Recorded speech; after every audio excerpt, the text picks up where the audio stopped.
Папата Франциск е првиот поглавар на Римокатоличката црква која посетил Македонија.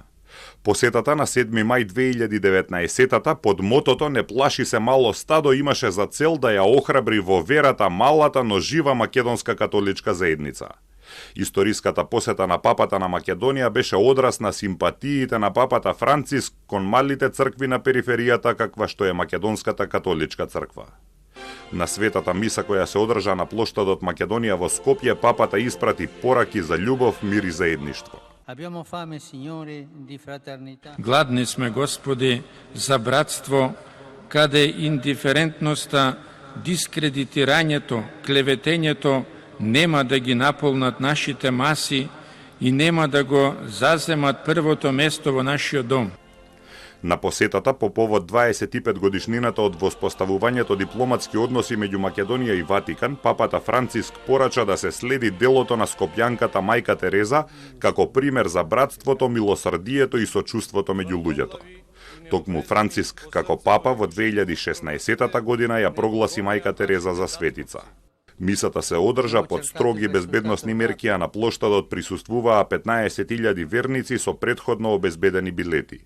Освен од земјава, посетата привлече и бројни верници од регионот, но и од светот, дојдени одблиску да го видат или да го допрат првиот човек на католичката црква. То да смо сви браќа у Христу, не? Да не постои, да Христ не познае граница, не? Да сме сви браќа, и Хрвати, и Срби. Семејството е главно, дека е тешко да се гледаат деца, работа, куќа, ама на крај на денот вика завршете го со мир. Доаѓа човек кој треба да го обедини светот. Во ова едно невреме, на вистина човекот сака да обие. И ни даде на нас македонците добра порака, да се обединиме. Прв пат сум тука, заедно дојдовме. Возбудени сме што ќе го видиме папата. Дојдовме само за да го видиме папата и си одиме веднаш потоа. Папата секогаш доаѓа да донесе мир, добра волја меѓу луѓето, духовен препород.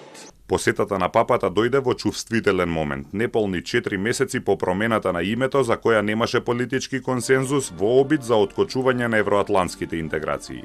Папата беше пречекан од председателот во заминување Ѓорѓе Иванов, кому му истекуваше вториот и последен мандат. На изборите одржани 2 дена предходно за нов председател беше избран Стево Пендаровски. Изјавите на државниот врв ја рефлектираа поделеноста во општеството. Вие доаѓате во време кога македонското општество е длабоко поделено, а македонската држава е тешко ранета поради прекршени ветувања, изневерени очекувања и разнишена доверба во меѓународната заедница. Деценејските блокади на нашиот европски пат доведоа до политички и морални кризи што го намалија нашиот духовен имунитет и ги еродира вистинските и трајните вредности. Јас верувам сите, пред се ние политичарите, но и вие новинарите, медиумите, но и сите граѓани треба да учиме од мисијата која што секако папата ја шири по светот, а тоа е поголема верба помеѓу нас, да ги искорениме сите оние слабости или девијантни појави кои што се секојдневни, а продуцираат и такако многу непријатни ситуации, многу често и болни работи кај граѓаните по различни аспекти.